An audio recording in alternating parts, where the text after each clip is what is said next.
dari mata kuliah matematika kontekstual. Silakan untuk menyimak videonya sampai selesai. Baiklah, saya langsung menentukan sebuah judul materi yang akan saya sampaikan untuk memenuhi tugas yang telah diberikannya. Baik, judul materi yang akan saya bawakan yaitu materi bilangan bulat atau sering disebut dengan bilbul ya. Nah, selanjutnya sebelum kita masuk pada pokok pembahasan, maka kita harus ketahui terlebih dahulu apa itu yang disebut dengan pembelajaran kontekstual. Sering kita mendengar kata-kata kontekstual itu apa, dan kita tidak mengetahui apa itu sih kontekstual gitu. Makanya sebelum kita masuk pada pokok pembahasan, kita harus cari tahu dulu apa itu sih yang disebut dengan pembelajaran kontekstual. Nah, di sini dari artikel yang ada menjelaskan bahwasanya pembelajaran kontekstual itu adalah konsep belajar yang membantu guru mengkaitkan antara materi yang diajarkannya dengan situasi dunia nyata siswa dan mendorong siswa membuat hubungan antara pengetahuan yang dimilikinya dengan penerapan dalam kehidupan sehari-hari. Nah, ini sebuah artikel yang menjelaskan tentang pembelajaran kontekstual itu sendiri. Selanjutnya kita masuk kepada materi pembahasan, yaitu pokok pembahasan materi bilangan bulat. Di sini ada artikel yang menjelaskan bahwasanya pengertian bilangan bulat yaitu bilangan bulat bukan berarti kumpulan atau himpunan bilangan yang bentuknya bulat. Berarti di sini menjelaskan bahwasanya bilangan bulat itu bukan berarti kumpulan atau himpunan bilangan yang bentuknya bulat-bulat gitu. Namun nilainya yang bulat, bukan bentuknya yang bulat. Bilangan bulat terdiri dari bilangan cacah dan bilangan bulat negatif. Himpunan bilangan bulat dalam matematika dilambangkan dengan Z ya. Lambang ini berasal dari bahasa Jerman, yaitu disebut dengan Zahlen yang berarti bilangan. Selanjutnya di sini ada gambar karena kita tadi sudah berbincang mengenai bilangan bulat, tentu saja kita langsung terpikir kepada garis yang sering disebut dengan garis bilangan. Nah, ini yang disebut dengan garis bilangan. Ini bahan yang akan memadukan antara bilangan bulat dengan pembelajaran kontekstual. Kita akan nanti menghitung sebuah soal dengan garis bilangan yang ada di hadapan kita ini. Nah, ini ada sumber yang akan dikaitkan pada materi bilangan bulat. Yang pertama ada sebuah gambar laut ya, jangan dilihat dari karangnya, kita lihat saja lautnya tuh, ada gambar laut. Dan yang kedua ada gambar ikan atau lumba-lumba ya. Ini dua sumber yang akan dikaitkan pada materi bilangan bulat.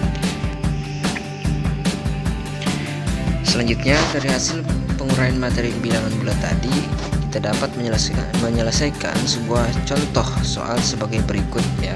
Diingat tadi gambarnya ada yang pertama lumba-lumba, yang pertama laut, yang kedua lumba-lumba. Selanjutnya ini adalah contoh soal yang biasa ditemui oleh seorang anak-anak yang mempelajari matematika, dimana soalnya adalah seekor lumba-lumba. Nah, dari gambar tadi sudah terbawa tuh bahwasanya ada ikan lumba-lumbanya. Mula-mula berada pada kedalaman 12 meter. Lumba-lumba itu kemudian melompat ke atas setinggi 21 meter. Pertanyaannya, berapa ketinggian yang dicapai lumba-lumba itu dari permukaan laut? Yang ditanyakan adalah berapa ketinggian yang dicapai lumba-lumba itu dari permukaan laut. Berarti dari si lumba-lumba dari kedalaman 12 meter itu menaik gitu, melompat ke atas, berapa ketinggian yang dicapainya. Itu adalah sebuah pertanyaan yang biasa ditemukan dalam pembelajaran matematika.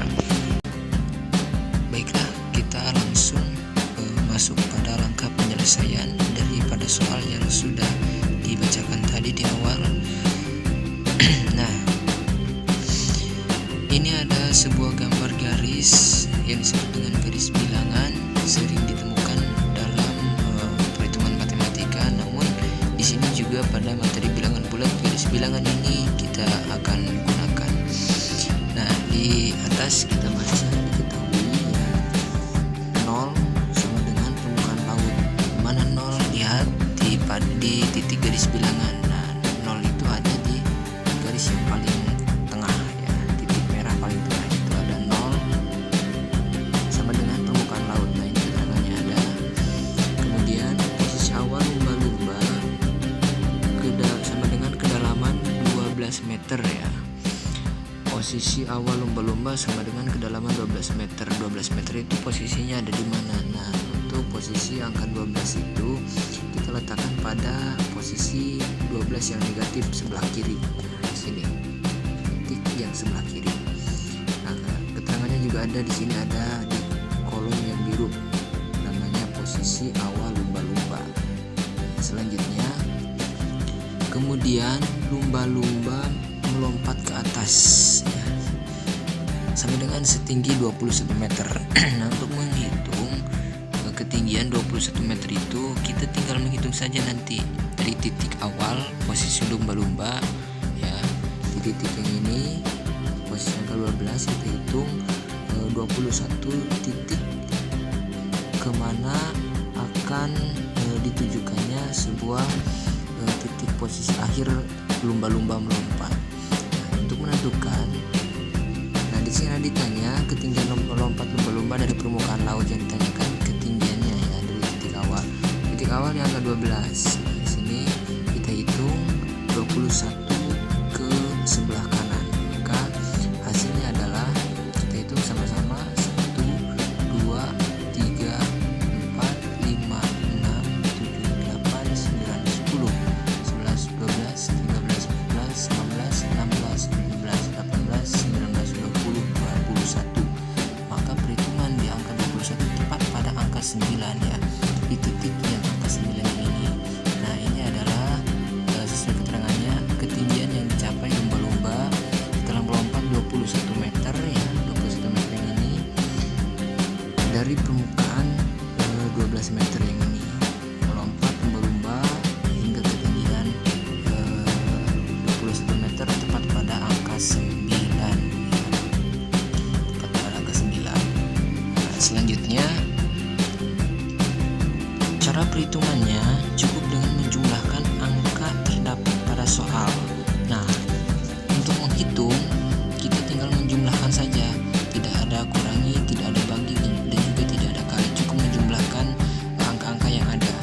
Nah, karena 0 di sini sebagai permukaan laut, maka yang ke samping kiri itu letaknya di posisi negatif.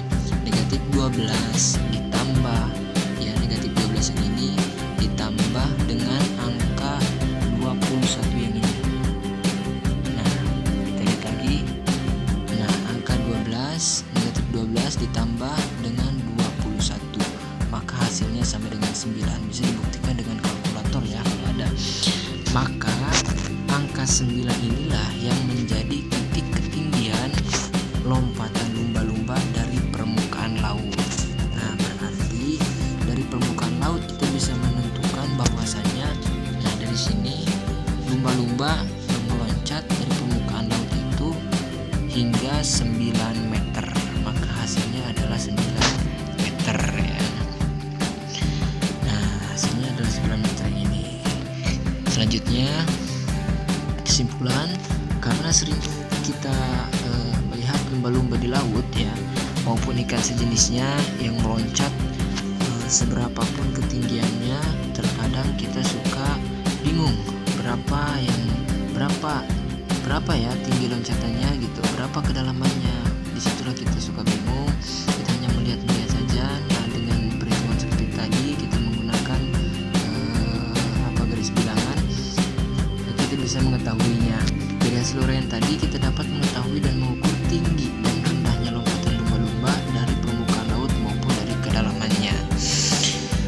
Selanjutnya sudah jelas bahwasannya materi bilangan bulat dapat dikaitkan dengan pembelajaran kontekstual atau dapat dikaitkan dengan dunia nyata. Sudah jelas sekali ya bahwasanya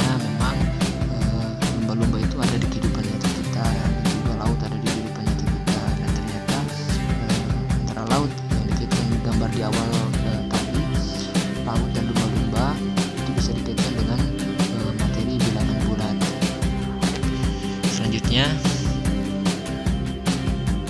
Nah, usai sudah penyampaian materi tentang bilangan bulat yang dikaitkan dengan basis kontekstual atau dikaitkan dengan kehidupan nyata. Terima kasih, semoga bermanfaat. Wassalamualaikum warahmatullahi wabarakatuh.